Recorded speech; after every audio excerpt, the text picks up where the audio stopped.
Igice cya karindwi, amashoka n'ubwira kabiri bw'ingoma nyiginya. Ubu tugeze ku ngoma zamamaye z'abanyiginya. Izo tumaze kubona zari nko ku gasusuruko izuba rigikwira imisozi rikizamuka mu kirere cy'ijuru. Ingoma ya Mibambwe wa mbere Mutabazi igiye kwambuka base izana ibihugu bimwe by'Imurera igarure n'Induga yose. Iya Yuhi wa kabiri Gahima wa kabiri ifate hakurya ya Mukungwa no mu nkiga zisuka ku Kivu, maze ububasha bw'ingoma nyiginya bube bumaze gukara nk'izuba rigeze mu mashoka. Bigire bitya rero hime Ndahiro wa kabiri Cyamatare atsindwe n'amahanga, agwe ku rugamba ingoma y'ingabe yabo Rwoga ijyanweho umwiri, rya zuba ryari rimaze gukara rizime habe nk'ubwira kabiri.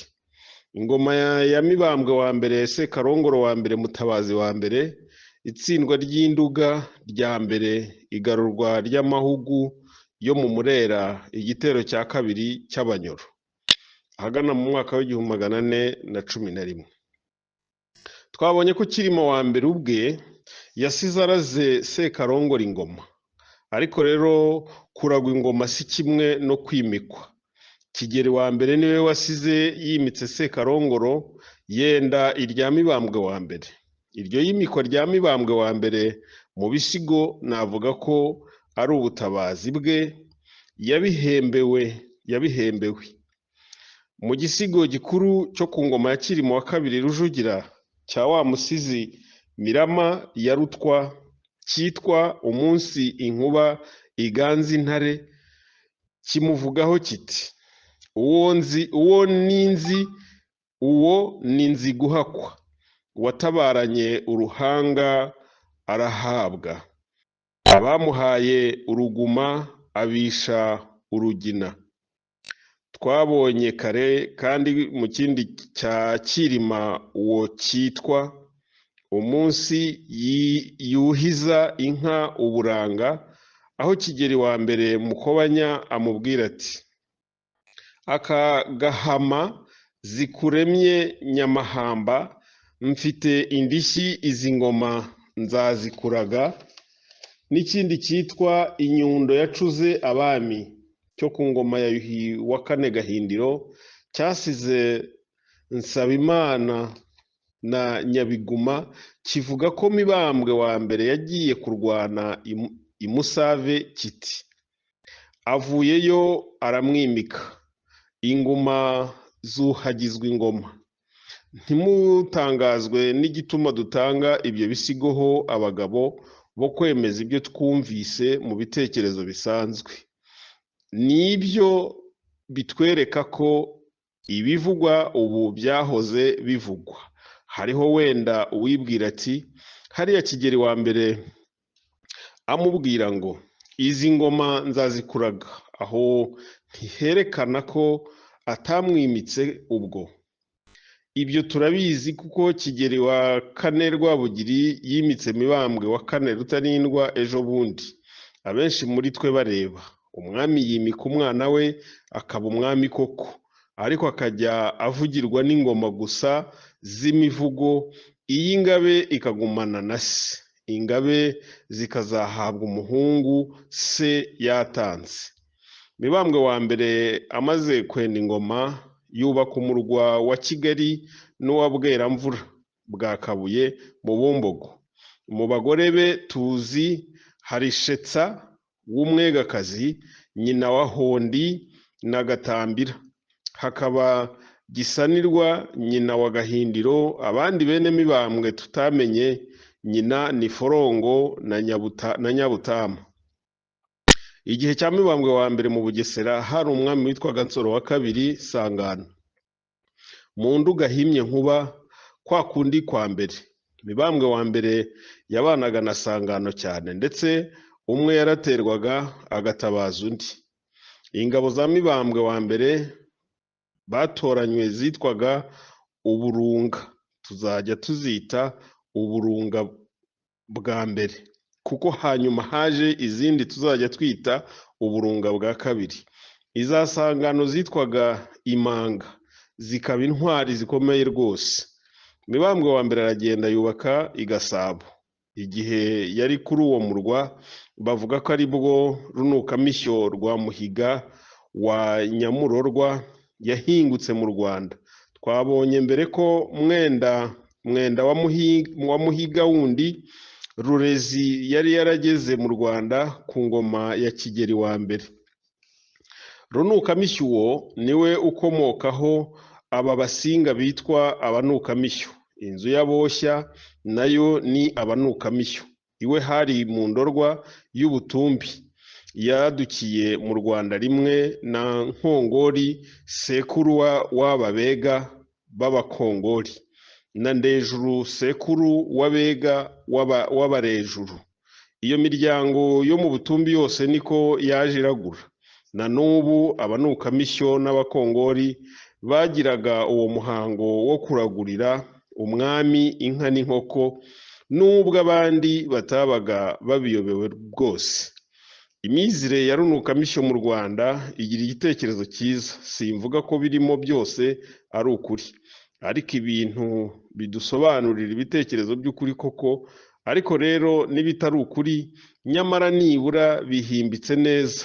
Dore nk'iki: Runukamishyo rwa Muhiga wa Nyamurorwa, umupfumu wari i Butumbi, yashatse gusuhuza maze ahamagara umuhungu we Nsiga ati: ngwino ngutume.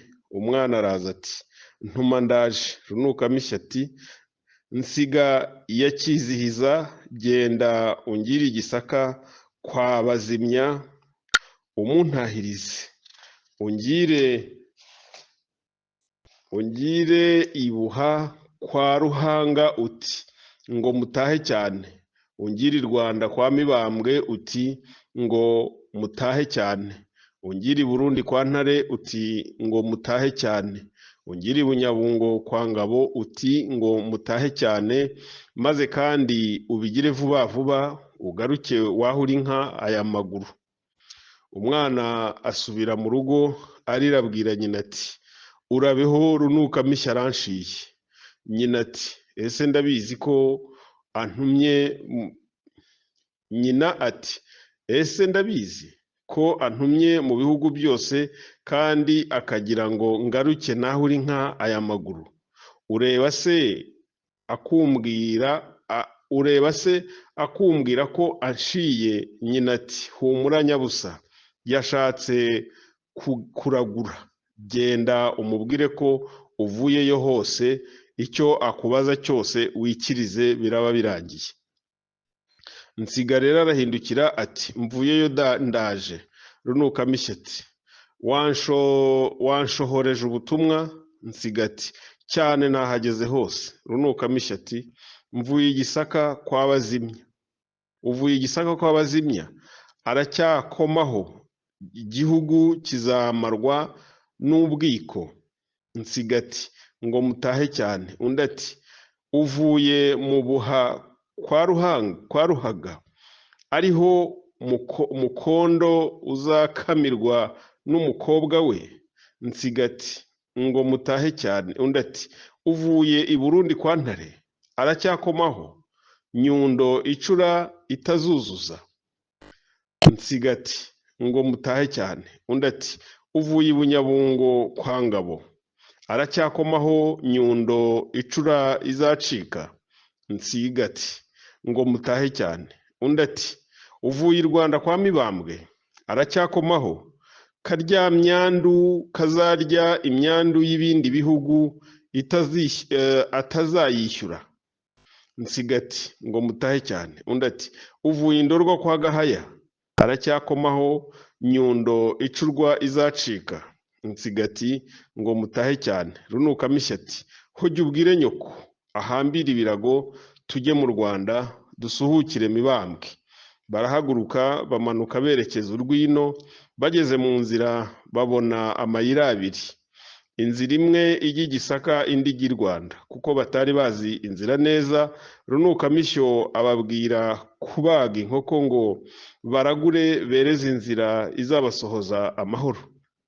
Inkoko barayibaga, igiye igihe bakiyitega bashaka amabara, sakabaka imanuka hejuru. Igihe bakiyitega bashaka amabara, sakabaka imanuka hejuru irakubita yamukana ya nkoko Runukamishyati. Nimurebe ikirere yerekezamo. Bati ikurikiye iki kirere cya ya nzira y'iburyo. Runukamishyati nimuhaguruke muyikurikire. Baraboneza berekeza aho sakabaka yari yerekeje, bahinguka i Gasabo kwa Mibambwe. Bageze i Gasabo, igihe bakizamuka ku musozi bahasanga inka zirisha. Runukamisyo azumvise ati mbe Nsinga, izo nka ntabwo zirimo inka y'igitare ihaka iy'uburiza? Undi ati izirimo.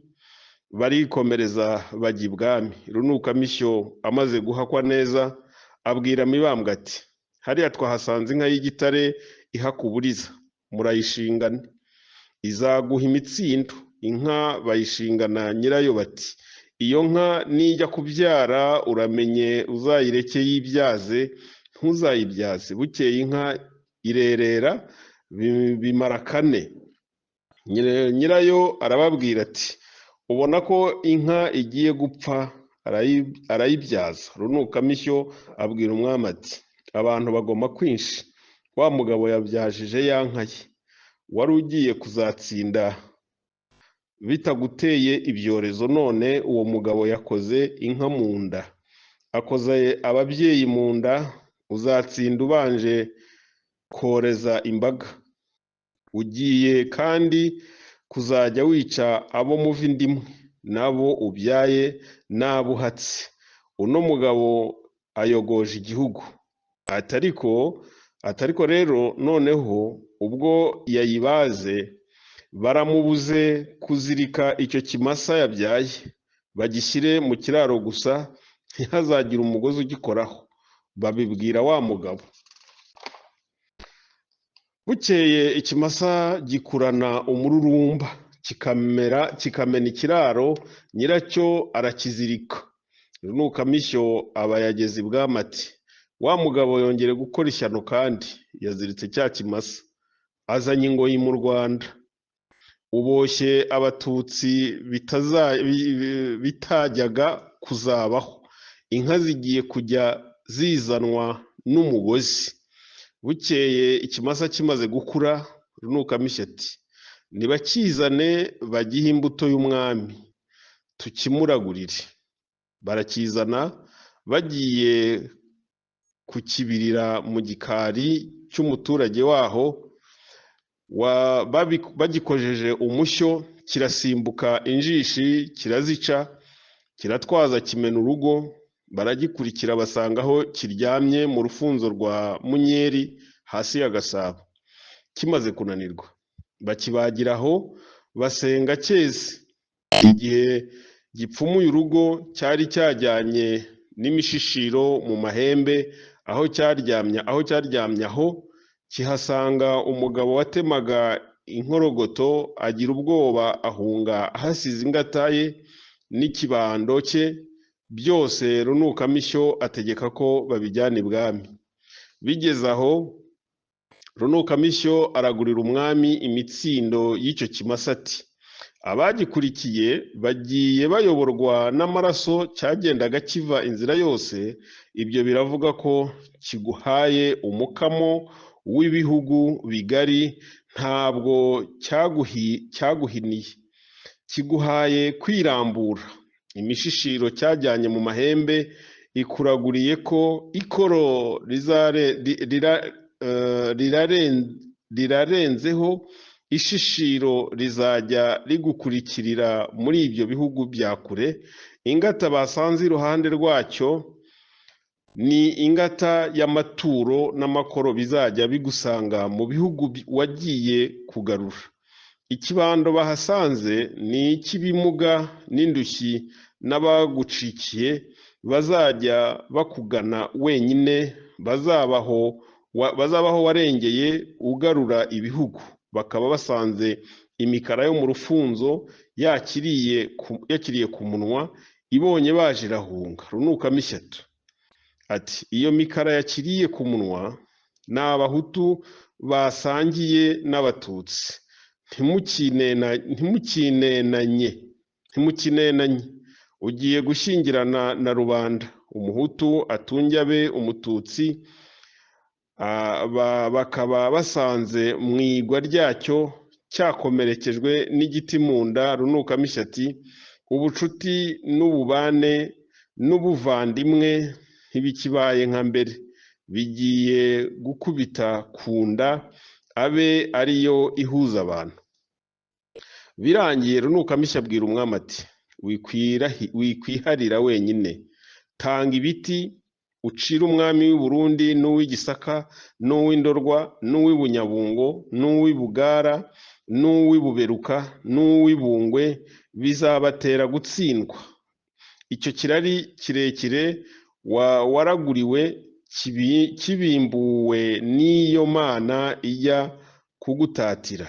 Nuko bohereza inyama zacyo kuri abo bami bose, abazijyanye bategekwa ko umwami uzanga izo nyama bazazibyarira mu gihugu cye, ntibazigarure mu Rwanda. Bazijyanye i Burundi, umwami wabo ati muzashimire Mibambwe iki giti anyoherereje. Abagaragu be bati reka wirya kuri izo nyama yakuroze. Ntare ati nta munyamaboko uroga, nta munyamaboko urogwa andogese kugira ngo yigarurire iki gihugu, yakibacishaho se n'imiheto yanyu yose? Nuko inyama arazirya. Abandi bami bose barazanga bati Mibambwe yaba yaziturogeyemo. Iyo mu Gisaka bayibyarira munsi y'umusozi wa Munyaga, niyo Rwagisha yahahoze. Izo mu Bugara bazibyarira mu Bukonya, niyo Rwagisha y'i Bukonya ikiriho na n'ubu. Izo mu Bunyabungo bazibyarira i Mururu ho muri province Biru kuri ubu, naho hahoze Rwagisha. Izo mu Bungwe bazibyarira mu Rugege rwa Bunazi, naho hahoze ibimara bya Rwagisha. Izo mu Ndorwa zibyarirwa hafi y'umusozi wa Hunga, naho hahoze Rwagisha. Bavuga ko nta gihugu kitaciriwe igiti hose, kandi uretse i Burundi hahoze ibyo bimana bya Rwagisha. Nuko bimwe byacitse hambere. Iryo zina rya Rwagisha ni iry'icyo kimasa baryitiriye kuko cyitwaga Rwagisha. Bavuyeyo bose bavuga ko uko byagenze. Umwami arishima cyane kuko babyanze bikabyarirwa muri ibyo bihugu. Abavuye i Burundi bavuze ko umwami waho yariye inyama bamwoherereje Mibambwe kuko ayatwese ati Mibambwe kuko iyatwese ati uwo ntabwo tuzamushobora, kuko iyatwereye ayishyizemo ikaba iye nawe. Ngibyo ibya runukamisyo n'impamvu ya bya bimana bya Rwagisha. Ibyo bintu byaba ibitekerezo, ubanza harimo ibitekerezo by'ukuri. Ibyo bimana bya Rwagisha si imigani tubarirwa, biriho koko, kandi bakavuga ko ari ibya Mibambwe. Ubanza koko yarabigiriye imitsindo ye. Ikidashidikanywa ko ari ibihimbano bya vuba n'ubuhanuzi bwa runukamisyo. Yabwirwa n'iki ko Gisaka ari igihugu kizamarwa ejo bundi, kugira ngo Uburundi ni inyundo icura itazuzuza, aho butuzuye ni hehe? Icya mbere cyo ku ngoma ya Mibambwe ntabwo mu Gisaka hari himye bizimya. Uwo ni uw'ejo bundi, byabaye gupfa kwivugira izina ribangutse. Abandi ho nta kintu cyatwereka niba koko hari himye abo bami bavugwa muri iki gitekerezo. Nuko rero imirimo byose byerekeye ubuhanuzi bw'ibintu bizaza kera byashyizwe muri icyo gitekerezo.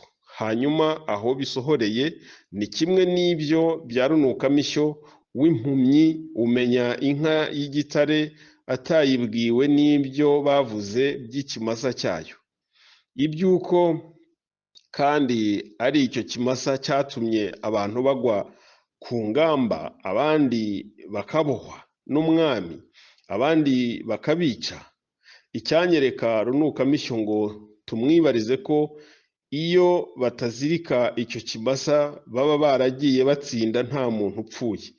Ibyo bihuye n'ibyo twabonye mbere byo kugerageza kudusobanurira icyazanye ikintu iki n'iki, icyatumye ibintu bigenda bitya na bitya. N'ibi rero ni nk'ibyo ngibyo, bavuga ko ari Mibambwe wa mbere watangiye kwica abantu no kuboha imfura. Bitagirwaga mbere ngo uwacumuraga aho kugirirwa ibyo yaranyagwaga agacibwa mu mahanga. Ibyo tutahakana n'ibyo, tuzi ko izo ngeso ziba mu Rwanda gusa. Ibihugu bindi bidukikije ntibitinyuke kuboha imfura, ngo no mu Gisaka hagitegeka niko byameraga. Numvise ko mu Nkore no mu Burundi byari uko, uwo bicaga n'uguye ku rugamba, ubanza byameraga.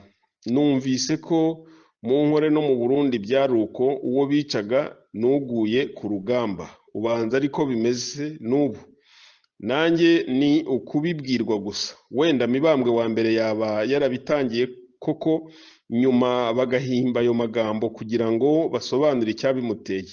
Byongeye kandi bavuga ko Kigeli wa mbere Mukobanya ari we watangiye gutegeka igihugu yihariye, bwa bubasha bw'abatware bubangikanye n'umwami akabukuraho. Ntibyatangaza cyane umuhungu we yunguyeho akandi ko kubumbatira igihugu, kugira ngo uwanze kumwumvira uko Kigeli wa mbere yari yarabitangiye atinye kwicwa n'umwami, kuko aba yabaye umugome. Ibyo rero byo kwica imfura no kuziboha byaba byarabimbuwe na Mibambwe wa mbere koko. Nta mpamvu igaragara yo kubihakana. Iby'imikara yariye icyo kimasa ku munwa n'urwo ruguma rwo mu nda rwatumye ubucuti n'ububane buturuka ku nda, ni bya bindi byo kutwigisha aho ubunywane bwaturutse. Ariko rero muruzi ko mbere ya Mibambwe wa mbere inda yahoze ariyo ikurura ibintu. Abahatswe na se nabo ishaka uyitunga, abahatswe na se nabo ishaka uyitunga. Icyo kimasa kitararibwa n'imikara, uwabaga yabonye inka n'abageni bavuye mu Batutsi bakennye yajyaga kubuzwa n'iki kujya ejuru, ngo nihaca amasekuruza make babe babaye Abatutsi mu bandi. Ibyo byose rero nta gitekerezo kirimo. Igihugu bavuga Mibambwe wa mbere yatsinze mu bya mbere ni icy'Umurera wo hagati ya Mukungwa na Base, cya province ya Kibari n'Ubukonya n'Ubugarura. Ngo yagitsinze ateyeyo uburunga bwa mbere n'imanga za Sangano umwami w'i Bugesera. Icyo gihugu twavuze mbere ko cyari mu bwatsi bw'Abagara, ntibavuga imitsindirwe yaho. Ariko rero ubanza byaba byaramaze iminsi, niba abategeka b'ibyo bihugu bari bakomeye. Ahantu yarwanye bigakotsora ni mu Nduga. Nkuba yari afite ingabo zabyirukanye nawe z'intwari cyane zitwaga Ibisiga.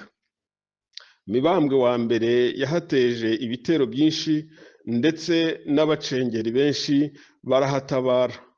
Uwo bibuka wagiye kugwayo ngo yigure ingoma y'Induga ni Nkoko ya Kigeli wa mbere Mukobanya.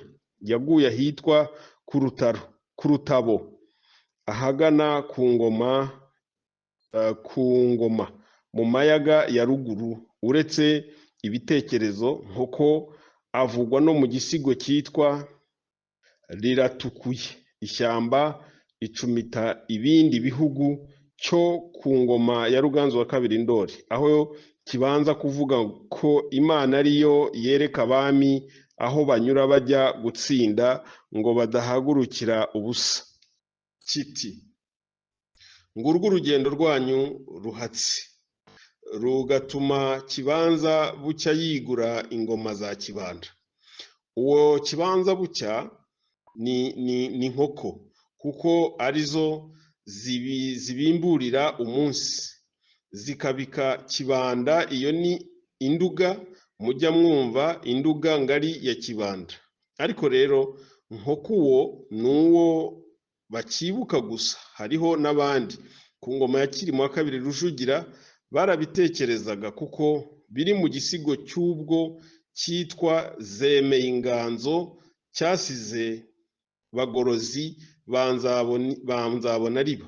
Umusinga w'umugahe ajya impaka na Muhabura wa Bwayi w'Umubanda. Bajya impaka, Bagorozi avuga ko ingabo zijya kurasana zirusha umutabazi w'umucengeri akamaro, nawe Muhabura akagira ati umucengeri urusha abarasana akamaro. Bagorozi akimubwiramo ati urumve nge ndi umucengeri simugaya.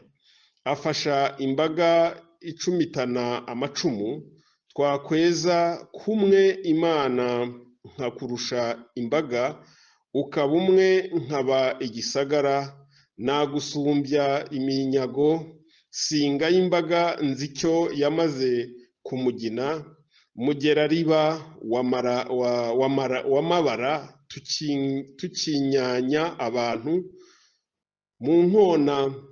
mukona tukinyanya imbaga, mu Nyabikoni twaramutse twananiranywe, urabagaye ujyeyo bishyuke tubike ingabo, nurasana wenyine ukaganza ndarahiye, ntiwazirikanye umunsi w'ikigorora, Kigeli cya Nsoro ya Kireganshuro, yagaba Cyilima twacengeza amagana, mwega mucengeza murangiza ab'iwanyu, indokoke za Cyilima tugerereza ijenda.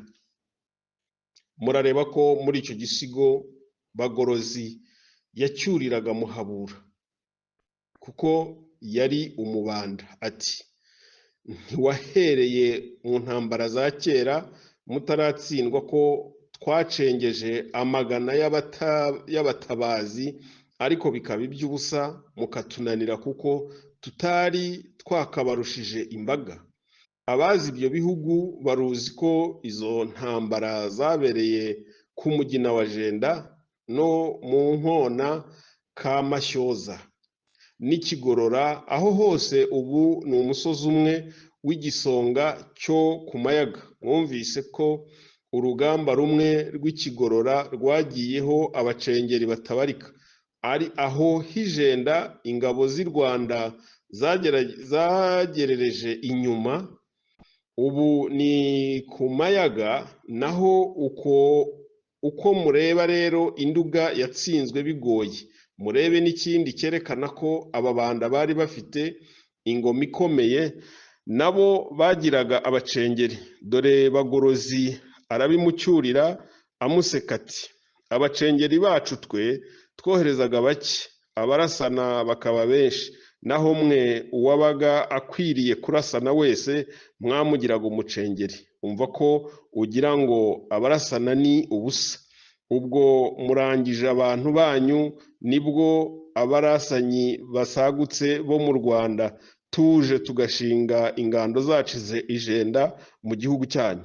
Hanyuma ariko Nkuba aratsindwa, ndetse agwa ku kinanira cya Ngoma ya Nyagisozi.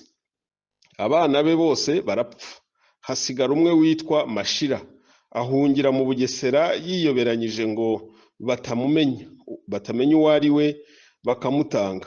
Ageze mu Bugesera ahakwa ku mugabo w'umupfumu wa Nsoro, akajya atwara uruhago rwa shebuja ry'ibwami. Rimwe ngo Sangano aramubaza ati mbe Mashira, aho uzi kugarura inka so? Aho uzi kuragura nka so? Mashira ati erega burya si data, arampatse gusa, naho ibyo kuragura ntabwo abizi, yabimenye yabimenye ntiyakuraguriye igisimba uryamyeho. Bukeye basambura inzu, basanga inzoka y'inshira munsi y'igisasiro cy'umwami. Shebuja aratangwa arapfa. Mashira aba umupfumu wa Sangano, ariko yanganye n'umuhungu wa shebuja wari umupfumu nawe, bagahora bahigana umwe ashaka uko yakwicisha undi. Siniriwe mbabwira uko ibyo by'uwo mupfumu ari umugani.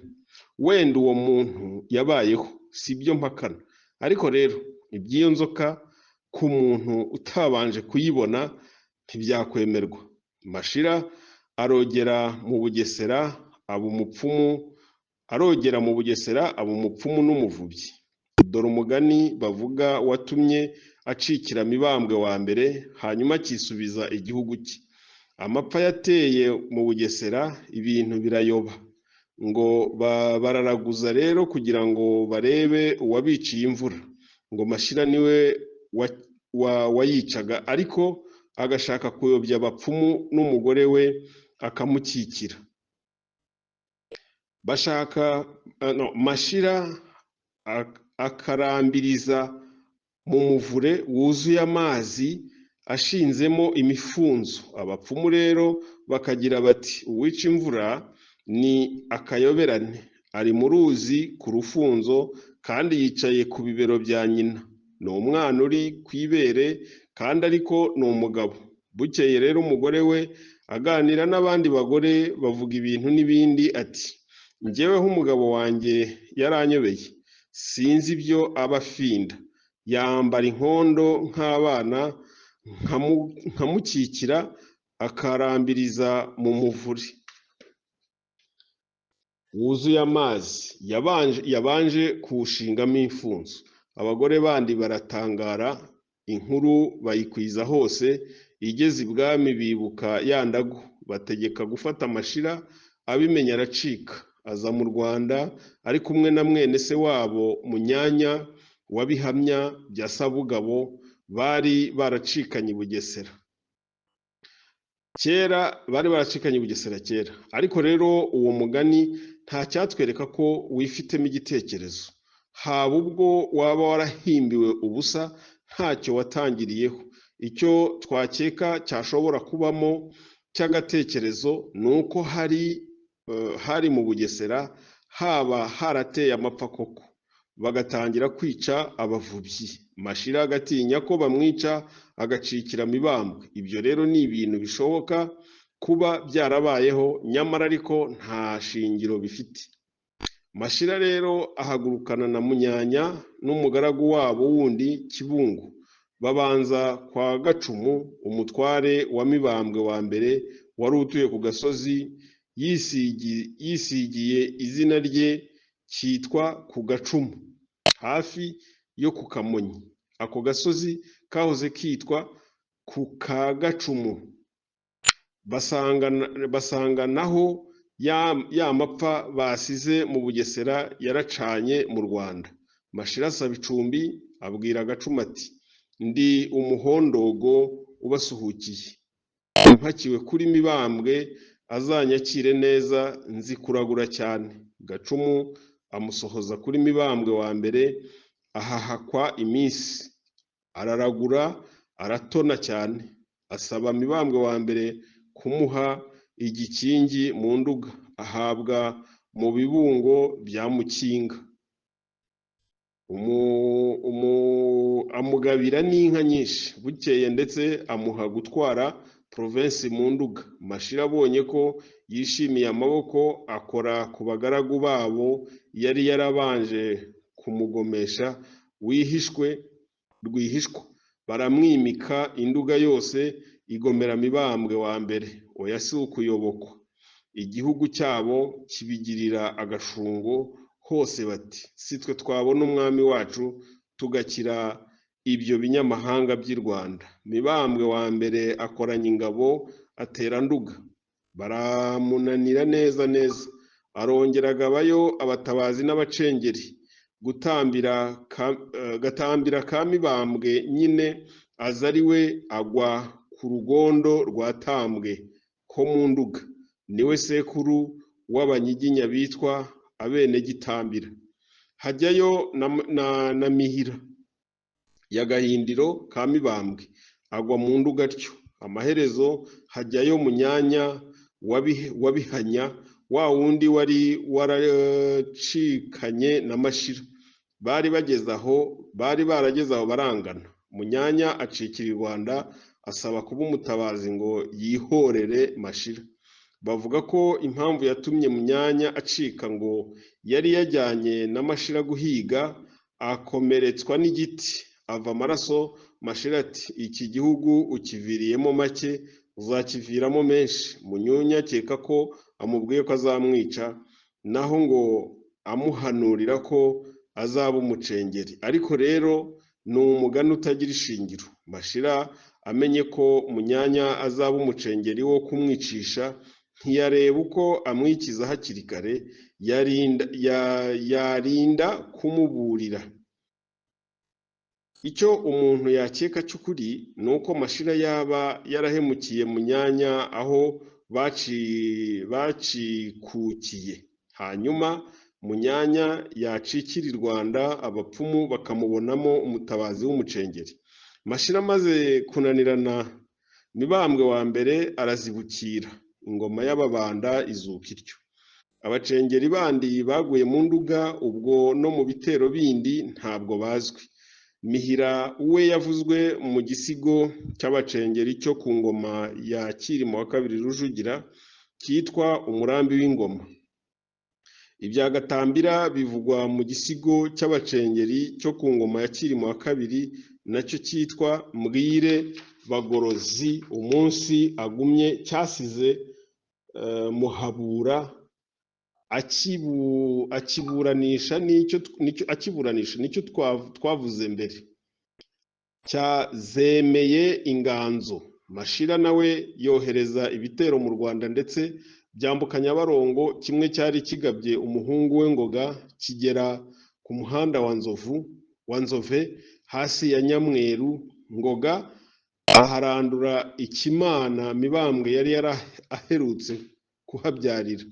Bavugaga ko ari icyo gutsinda Nduga. Ubanza baratabaje n'abacengeri nabo. Muri icyo gisigo cy'Umurambi w'ingoma bavugamo ko Mihira yatabaje ku musibo wa Makoma. Sinakubwira niba Makoma uwo ari izina rye cyangwa niba ari irijimije, ariko rero uwo ari we wese ntabwo yari umunyarwanda, kuko ntawe ukora ikintu ku musibo w'umuntu we. Bikubitiyeho ko tuzi n'abandi bacengeri b'i Rwanda batabaraga bijyanywe no kuzimya ibyago, bakekaga ko byazaturuka ku bacengeri bo mu mahanga baherutse gupfa. N'Abarundi bagiye bohereza abacengeri bo kuzimya ibyago batinyaga by'abacengeri bacu. Uwo Mukoma rero umuntu yakeka ko yari umucengeri wo mu Nduga wari watumye Mihira atabara bidatinze ngo abuze Induga kubyutsa umutwe. Bimaze kunanirana bityo, Mibambwe wa mbere agira imimaro ya Mashira, biremezwa aba umwami mu Nduga. Ndetse Mashira asaba Mibambwe wa mbere umukobwa we Nyirantorwa aramushyingirwa. Bavuga ko mu ndongoranyo Mibambwe wa mbere yoherejemo inka y'inkungu y'imitsindo. Ubwo Mibambwe wa mbere yari ashinze umurwa we w'inkundwakazi kuri Mbirima na Matovu ho mu Bumbogo. Mashira nawe yari yubatse ku Mugina wa Jenda no ku Mugina wa Ndiza hafi ya Rusuri. Niho yabyariye ibimana byo mu Nenwe ho mu Birembo hateganye n'Ubumbogo. Yubaka n'Icyeza n'Inyanza. Iyi y'ibwami yari afite umukobwa witwaga Bwiza utagira uko asa, asabwa na Rugayi Rwabuzi w'Umurundi. Bukeye Gahindiro ka Mibambwe ari kwa Semutakirwa, Semutabazi umwana w'umwami w'Imbirima na Matovu aje gusaba Bwiza asanga byararangiye. ariko rero Mashira yanga kwiteranya na Rungiye aramumushyingira, nyamara byari ku nama yo kuzaha Gahindiro inzira yo kwiba Bwiza aho azagerera kwa Rugayi akamwijyanira i Bumbogo. Babitekereza mu mugani utakwirirwa uvugwa aha, kandi ngira ngo nta munyarwanda utawuzi. Ni wa wundi uterura urugo rwa Rugayi rwa Buzi, umugaragu wa Gahindiro akagenda rwikoreye akarutura mu Bumbogo. Igitero cy'Abanyoro cya kabiri, umugabekazi agwa mu Bunyabungo, itsindwa ry'Induga. Ibyo mu Nduga bimaze kurangira bityo, Abanyoro baratera baza batsinda ibihugu bya ruguru kwa kundi kwa mbere. Mibambwe wa mbere yohereza abatasi ngo bamurebere niba azabatsinda. Abatasi baza bamubwira ko Abanyoro bazanye igitero kitarindwa n'Abanyarwanda, ngo bari barafashe abami bo muri ayo mahugu bakagenda babashumikiranyije, bakabambika amahembe y'inka, bakabarwanisha mu ngando nk'uteranya amapfizi. Mibambwe wa mbere atuma kuri Sangano umwami w'Ubugesera ati: Abanyoro baje nabi, zamukana ingabo zawe tuvange kuko nta bashobora jyenyine. Sangano amutuma ati: ntiyabishoborera kandi ntacyo apfa n'Abanyoro, wabuze ubwenge wabahunga. Kuko baje kwihorera. Icyo gihe Ubugesera ntabwo bwari bucyuzuye n'u Rwanda, ndetse rimwe imfizi yo mu nka za Mibambwe yari yarambutse Akanyaru iturutse mu mayaga ya ruguru. Ubwo Induga itsinzwe bwa mbere ifata mu Bugesera. Forongo rya Mibambwe wari muri izo nka yambuka ajya kwigarura. Abanyabugesera banga kuyimuha bati: keretse tuguhaze urukuru ruhereye mu irugu rukagenda umugongo wose rukageza mu rukenyerero, nibwo twaguha imfizi yanyu. Forongo rero abona ko atakira umwami asize imfizi ye mu mahanga, yemera guharwa urwo rukuru. Barangije bamuha imfizi ye aragaruka. Iyo mpamvu wenda yaba ariyo yateranyije Mibambwe wa mbere n'Ubugesera, cyangwa se byaba byaragiriwe ko bari banganye mbere. Sangano rero ntiyari uwo gutabara Mibambwe wa mbere kuko bari barabigize mbere.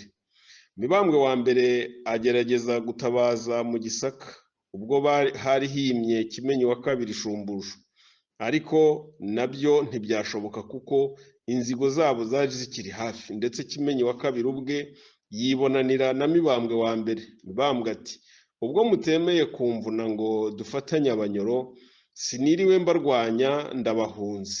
Kimenyi wa kabiri ati: ese ugiye ute ko igihugu cyawe gisigaye aho, ukiraze nde? Niba utagarutse se nzakiyendere? Mibambwe ati: sinkikuraze, ariko rero niba ntagarutse uzakiyendere, ariko ntabwo nkikuraze.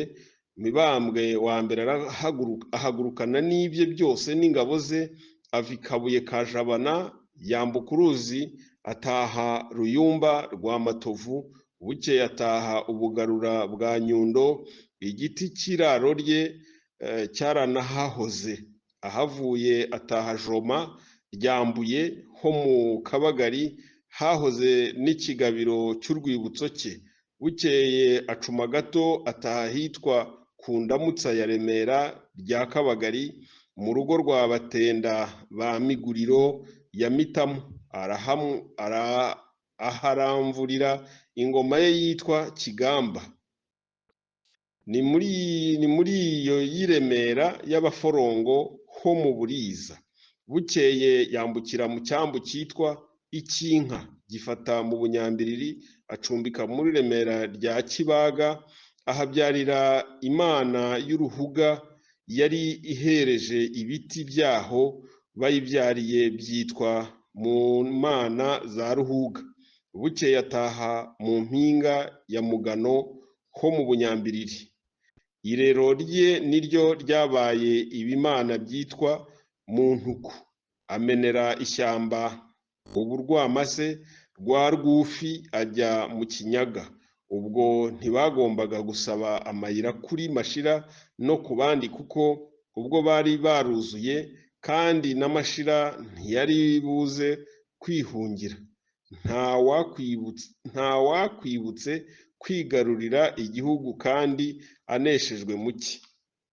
Abanyorongo baze basanga Mibambwe wa mbere yigendeye kera, bayoboza igihugu ariko bagisangamo inka nkeya kuko umwami yari yarazicikanyemo nyinshi cyane. Imitwe imwe y'Abanyoro itungura Sangano na Kimenyi wa kabiri. Ibya Kimenyi wa kabiri ntitwumvise abavuga uko byagenze, ariko rero Sangano we afatwa mpiri, ati nimundeke njye kubereka iyo Mibambwe yahungiye mu Bunyabungo. Bamwambukana Induga naho barahayogoza, ariko rero Mashira abakiriraho mu gihugu cye barahita.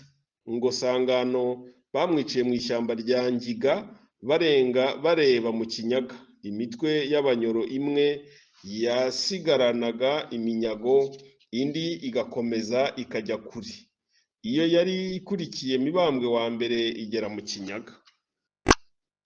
Ariko Abanyoro ntabwo basanze Mibambwe akiri ikibirizi, yari yagarutse hakuno mu Kinyaga yanganye n'umwami w'Ubunyabungo. Uwo mwami yari yacikiyeho yitwaga Muhoyo. Abanza kumwakirana ineza.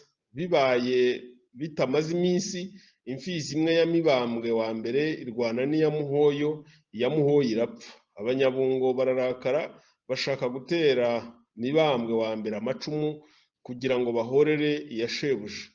Abanyarwanda nabo bati iryo ntirikavugwe. Begura imiheto, urugamba rurarema. Abanyabungo banesha Abanyarwanda. Urugo umugabekazi yari acumbitsemo rurashya.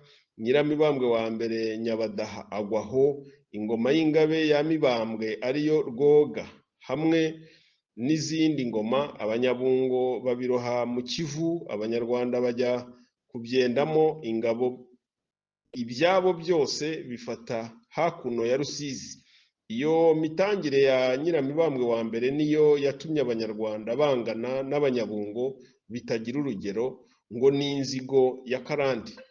Mibambwe wa mbere rero amaze gufata hakuno, abona Abanyoro barahingutse, abwira ingabo ze ati ntaho tugihungira, mu Bunyabungo ni abazigo, imbere yacu hari Abanyoro, nimubarwanye mubiyahuremo, nibura tuzajye kugwa iwacu. Yambika umuhungu we Forongoho umucengeri wo gutsinda Abanyoro, asambura amazu y'abaturage bo muri icyo gihugu bari bamwisunze ngo bafatanye Abanyoro, arundisha isakamburira hejuru y'imisozi. Ingabo ze zirirwa ziyatamba hirya no hino nka bya bindi byo ku Muganza cyaro. Ubwo ku ngoma ya Kigeli wa mbere Abanyoro birirwa babireba. Bumaze kwira, Mibambwe wa mbere yohereza abantu mu mpinga z'imisozi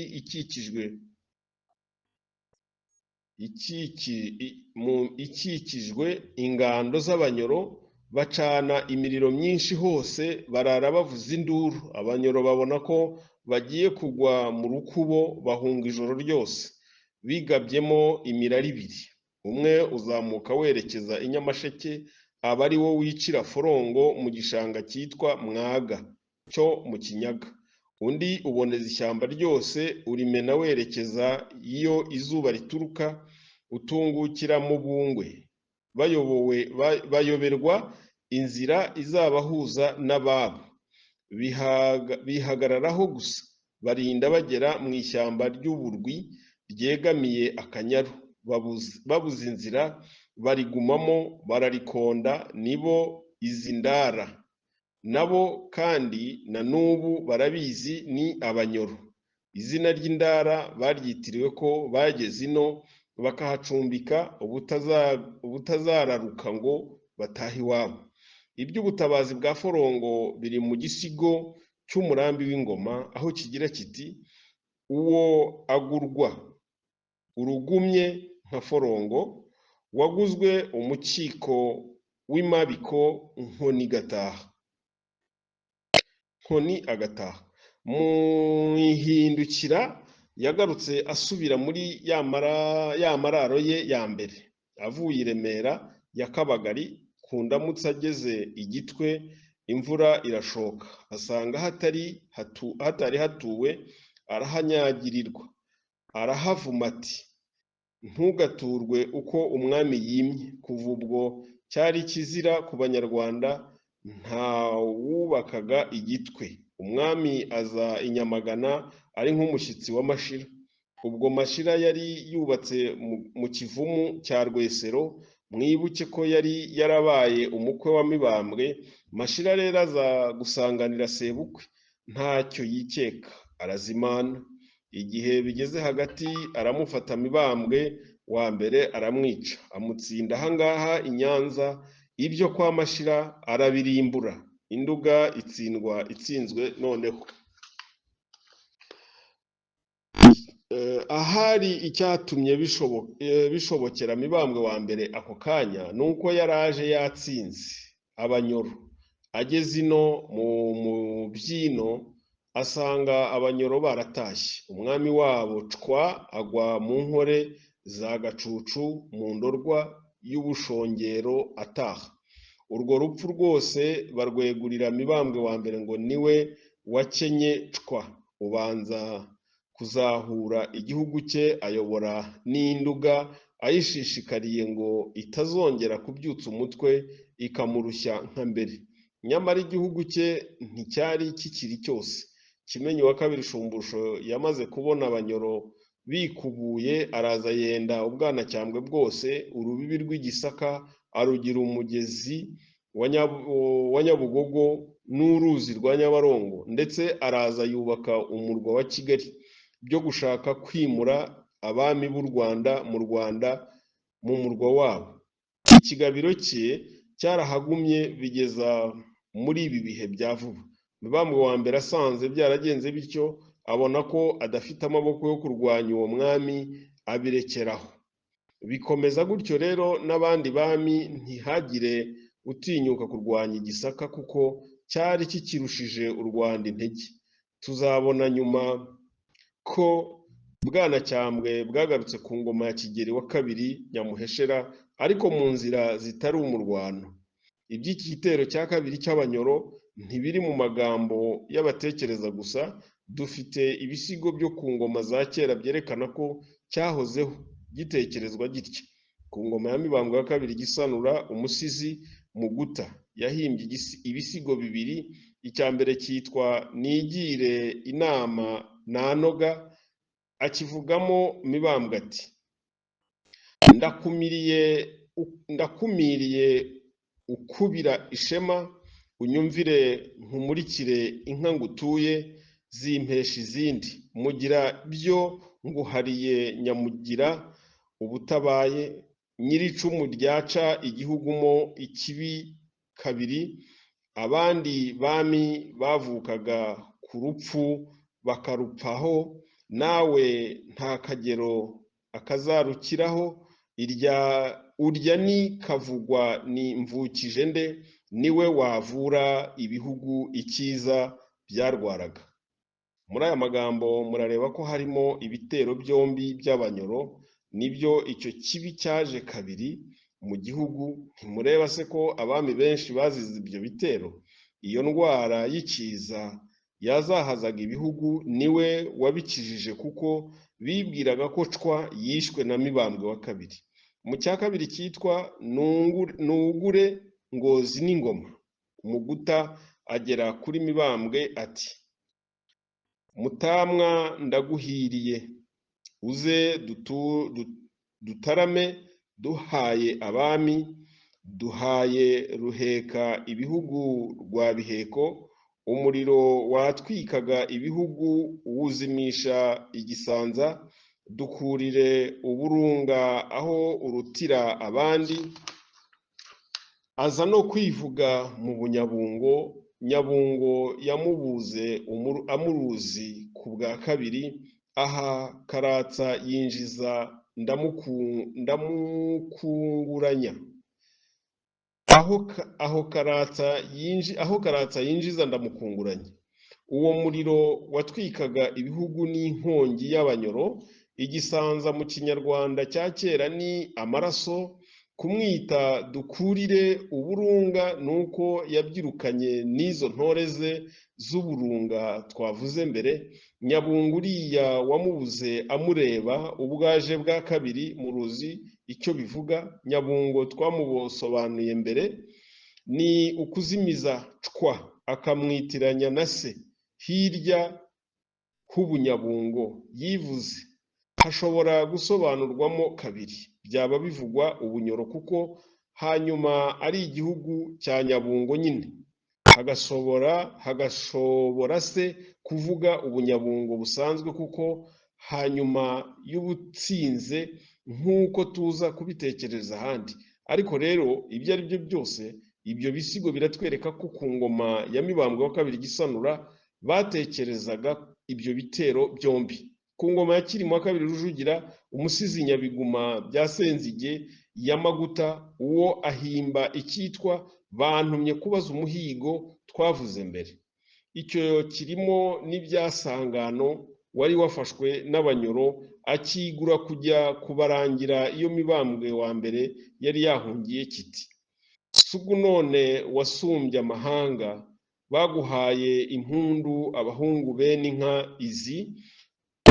Mugambwa aguhaye impundu Mugarishya, umwami waganza amapfa kabiri, ari ikabihe k'ikataburana, Kabunga ka Nyuhirira ya Kabuga, urwamamuga rwamamaye imarenge, Mayirabiri yaje agonga mu maboko, avugaho yavunjiye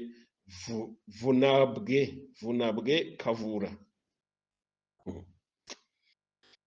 Ibyo mbere basobanuye kera. Mayirabiri uyu ni sangano, kuko amayirabiri ari amasangano y'inzira nyine.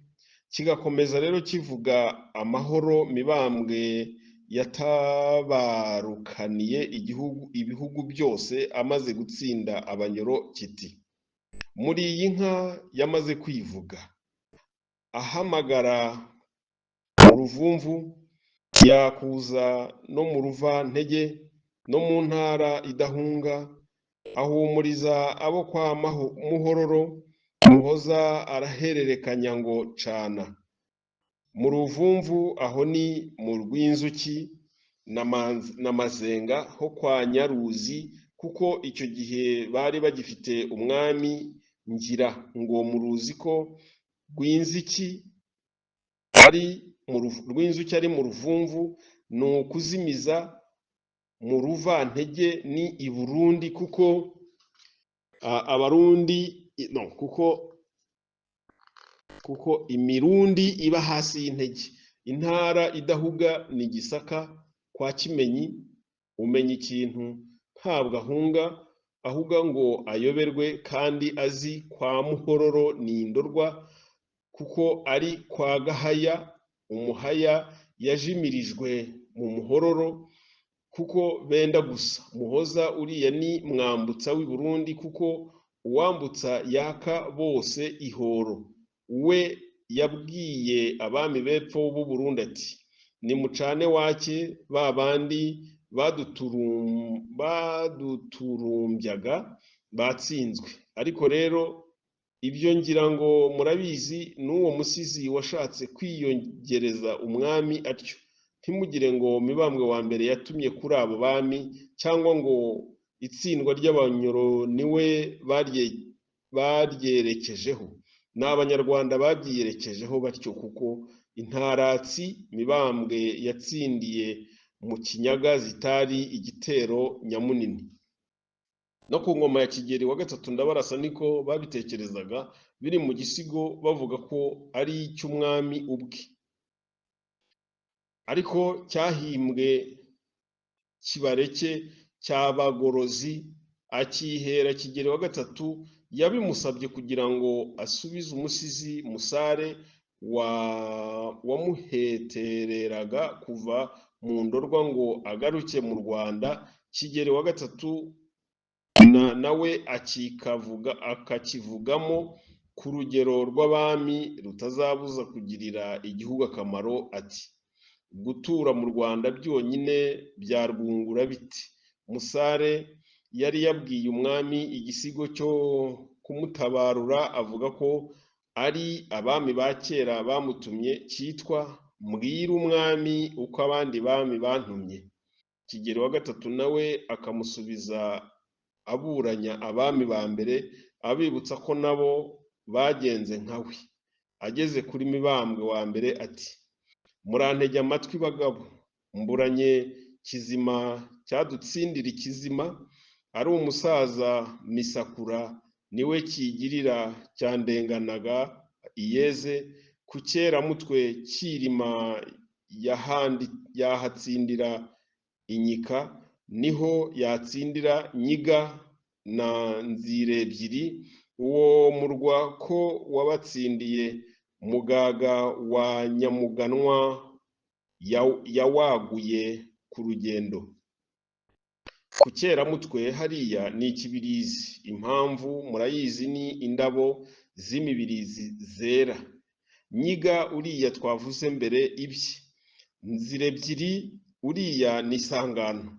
Ikindi gisigo cyo ku ngoma ya Yuhi wa kane Gahindiro cyitwa Inyundo yacuze abami, kivuga ibyo bitero byombi, kikagera naho no kutubwira imitsindirwe y'amashira, kiti ni mu ntege amatwi bagabo, mbabwire amagenda y'abami, ni njye uyazi narayabajije nyimazemo iminsi. Rugumira yagize Ruguma imbere ati genda ni wowe mpaye izo ngoma, ubanza umarire urugumye imugumba.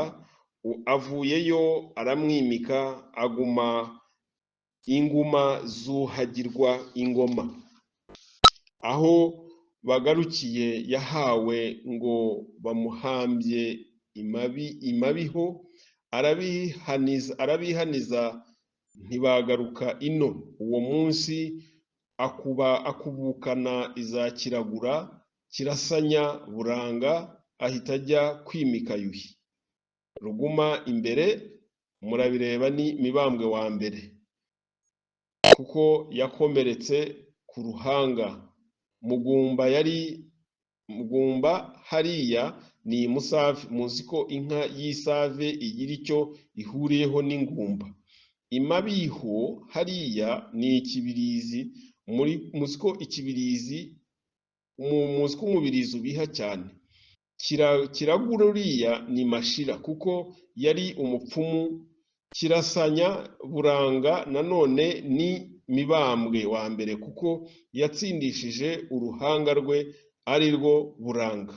Igiheruka nicyo ku ngoma ya Rwabugiri cyitwa Ntambe ineza, none iciye amahari imihigo, kigera kuri Mibambwe wa mbere kiti reka yivuge ibihugu, uyiterekeye Mugarishya, umwami waganza inzige n'inzara, arakubita inzimu atsinda amahano, yamagana amacwa. Abo nyine abirukana cyane cyane ngo abageze Impororo, abicamo uwabagenzaga, amubamba ku Mugina.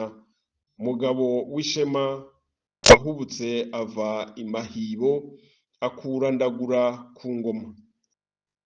Noneho tumaze kumenyera ibisigo, iki umuntu wese yakisigurira. Abajya kubihimba bafatira ku byo babaga baratoye tutashyikiriye byo ku ngoma za mbere. Biratwereka rero ko biriya bitekerezo avugwa ubu gusa, ahubwo akaba yarakoze atekerezwa no ku ngoma zo hambere. Ubwo turangije ibi byerekeye ibitero by'Abanyoro, reka tuvuge n'andi mabango y'ibisigo, nk'igisigo gikuru cyo ku ngoma ya Ruganzu wa kabiri Ndoli bavuga, ndetse ko cyahimbwe na Ruganzu wa kabiri Ndoli ubwe afatanyije n'umusizi we Rwozi, cyitwa Riratukuye ishyembe icumita ibindi bihugu. None ku ngoma ya Cyilima wa kabiri Rujugira bacyongereyeho andi mabango, ariko rero ibyerekeye Mibambwe wa kabiri biri mu gice cyahimbwe ku ya Ruganzu wa kabiri. Icyo gisigo rero ni igitekerezo cyegereye cyane. Mwibuke ko Mibambwe wa kabiri yari sekuruza wa Ruganzu wa kabiri. Kivuga ko rero imitsindiro ya Nduga gitya, kivuga ku mitsindiro ya Nduga gutya, kirima igihugu nk'iki kikavugamo ingoma Induga yandaguye imirwa ya Mirabyo, Mureherwa yikoze arahavunga, ishavu rirabokama kwa Mucunnyi, Mashira aza kwicuza ngo arabandwa i Rwanda, ibukubira hamwe batura Shema, yanshoreye umugozi ya Gashorezo, Gashira bwiko acubya iyo nkamba, Nyankangu yahakandagiriye rimwe Gahanzi, aho agorobereje abajyana ku rugi. Nshoreye umugoyi uriya ni Kigeri wa mbere Mukobanya wishe Murinda. Shema uriya ni Mibambwe wa mbere. Bukubira hamwe hariya ni mu Kirundo ho mu Nduga. Iki gisigo cyashoboraga kudukekesha ko ku ngoma ya Ruganzu wa kabiri Ndoli bibukaga ko Mashira yaba yaratakambye bamufashe agira ati nimundeke njye ndagura gusa, ibyo kuvuga ko yaje kwicuza ngo arabandwa i Rwanda, ngira ngo byagenda muri iyo nzira. Mibambwe wa mbere atabarutse yubaka umurwa wagenewe kuba inteko itsinda Abanyoro, ubu uwa Remera iri y'Abaforongo ryo muri province ya Buriza. Imirenge myinshi y'uwo murwa igaragaza neza icyo gitekerezo, harimo ahitwa Ngabitsinze, no gufatanya amagambo abiri Ngabo na Tsinzi. Izina ryuzuye rya mbere na mbere ni Ngabitsinze Abanyoro. Kuri uwo murenge wa Ngabitsinze niho uwo mwami yimikiye ingoma ye y'indamutsa yitwa Kigamba, yo kwigamba Abanyoro, bivuga kubishimaho. Indi mirenge ya Remera yahimbwe amazina y'uwo mutsindo ni iya Gatsibo ka Remera katsinze Abanyoro, na Kagogora ka Remera katsinze Abanyoro, na Kahera ka Remera Abanyoro, na Nzaratsi ya Remera yatsinze Abanyoro. Iryo bango ryo gutsinda Abanyoro rigomba komekwa ku izina ryose ry'iyo mirenge, niko bivugwa. Sinzi niba bahatuye bakita batyo iyo mirenge yose. Murareba rero ko ayo mazina ari amanyamitsindo koko, bivuga amazina agereranya ibyo bifuza. Gatsibo ni ku ijambo ryo gutsibuka kw'Abanyoro, bagiye ubutazagaruka. Kahera bivuga ko bagiye buhere. Nzaratsi ni ukubatsirika.